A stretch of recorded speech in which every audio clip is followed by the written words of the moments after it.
how do you spend your time on any given day? And I just don't mean how do you spend your day or what did you do? I mean, how did you really spend your time? How did you really mobilize the resource that is the hours and minutes of your day? It's actually really hard for us to get a clear, detailed, and honest sense of what we do with the 24 hours in any given day. And without having a clear sense of how we spend our time, it can be really difficult to make changes in how we manage our time. And so what we're going to talk about now is one method to get a better grip on how we spend our time so that we can make some decisions about how we might want to change what we do with the time that we have. The tool we're going to talk about for this is a tool called a time audit. And a time audit is exactly what it sounds like. It's a way to audit the way you spend your time, the way the IRS can audit the way you spend your money. It gives you information about how you're prioritizing your time. It gives you information on what you value, and it gives you a better sense of where you might be wasting time or where your time could be better spent. When we do a time audit, we're interested in the answers to a couple of questions. The first is obvious.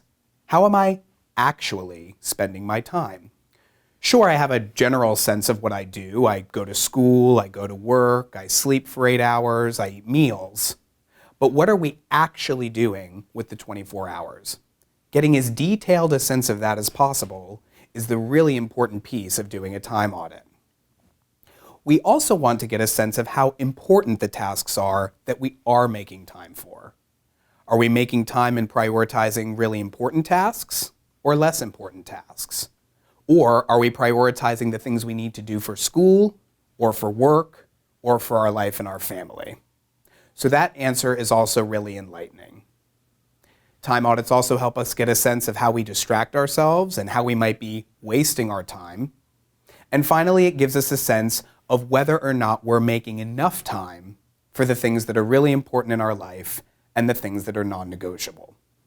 When you do a time audit, essentially what you're trying to do, as I've said, is think about all of the things that happen in your life. And again, when we think about our day, we're used to thinking about big, robust categories like school or work or friends. But when we do a time audit, the best time audit is one that thinks about time in a more granular way and thinks about activities a little bit more specifically. So rather than just school, we might think of time we spend in lecture, time we spend in lab, time we spend in recitation, and time we spend moving between our classes. When we talk about spending time at home, we might think about the time we spend sleeping, the time we spend watering our plants, the time we spend doing household chores, the time we spend on the phone with our mom. And when we think about our relationship, we might not just think about our primary or secondary relationships, but all of the relationships in our life and the time that they take. And don't forget the other things that don't seem that important. Things like social media, TV watching, or keeping your Snapchat game on point. These things take time in our lives, and they're important to us. So when we do a time audit, we have to include them all to the best of our ability. Remember, a detailed time audit is an effective time audit. Once we do our time audit, we have a better sense of how we're using our time, but there are a variety of ways to actually accomplish this. One way to get a better sense of how you're using your time is to do something called the alarm method. That is setting an alarm on your phone to go off every 30 minutes or an hour, and every time it does, write down what you're doing. Sure, this won't give you a super detailed sense of how you're spending your time, but it will add color and detail to your understanding of what you're doing day in, day out. You can also do micro reviews in 3 or 6 hour chunks or in daily chunks to try to estimate how much time you're spending during any given period or during any given day on specific categories of activities. You can do weekly reviews, sitting down at the end of a week and trying your best by looking at your calendar, looking at your phone, and getting a sense of how you're actually spending that time during any given week. Again, you're getting estimates, but it is giving you some additional information.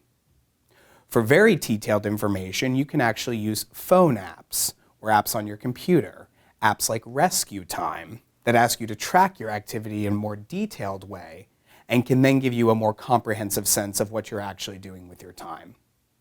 And finally, I encourage you to talk to the people in your life about your time audit. Sometimes people who are close to you can give you some information about how you spend your time that you might not even be aware of. The most important thing to do in all of this, whether you're setting alarms on your phone, whether you're using an app, or whether you're talking to friends, is to be as candid as you can with yourself about how you're spending your time. Don't leave activities out. Try to estimate as accurately as possible how long things take, because again, the more accurate your time audit is, the more detailed a sense you have of what you do with your time, the better your information will be as you move forward to try to do something about how you spend your time. Here's an example of a time audit that someone's done during their day at work. You can see a list of activities that are given, and you can see that someone has tried to capture how much time each of those activities take. They've even gone so far as to give a graphic representation of what they're doing with their time. Again, what's really useful here is that in a single glance, you can get a sense of what kinds of activities are being prioritized and how the hours of each day are being invested. This gives you a data point or a set of data to then go on and make decisions about how to move forward. Once you've completed your time audit, there are a couple of things that you can do to try to make that information useful and to action that information into things that you can do. The first is to think about your perception of time versus the reality of your time audit. How are you perceiving the way you spend your time, and how are you actually spending it? Noticing discrepancies in your perception versus reality can give you an important sense of how you think about the time in your day, and that can help you make changes a little bit more quickly. The second is you want to categorize your tasks. What kinds of tasks are you spending the most time doing? Are they important tasks or unimportant tasks? Are they tasks that you have to do, or are they tasks that can be delegated? Are they tasks related to work, related to school, or related to your family? By creating some broad categorizations of how you spend your time, you can get a quicker sense of what you're prioritizing, and that can give you a better way of moving forward if you'd like to make changes to how you're spending your time. Another thing that you should do is identify time drains. Activities that are taking a lot of your time. If they're draining a lot of your time, those activities should be meaningful and should be important. And if they're not, you might try to avoid them. Now let me say quickly that not all time drains should be avoided. There are some things that we spend time doing, things like watching TV or socializing with friends, that may not technically be important for our work or our school, but they're restorative to us, and they help us perform in school. And so it's important not to avoid every time drain, but it is important to know what they are so that you can minimize their impact on your time management. Use your time audit to become a better estimator of how long tasks take to do. Once you start getting a better handle on how long things actually take you to accomplish, it can become easier to manage your time. Identify the non-negotiables in your life. What are the things that you need to spend time doing that are absolutely crucial to your health, happiness, and success?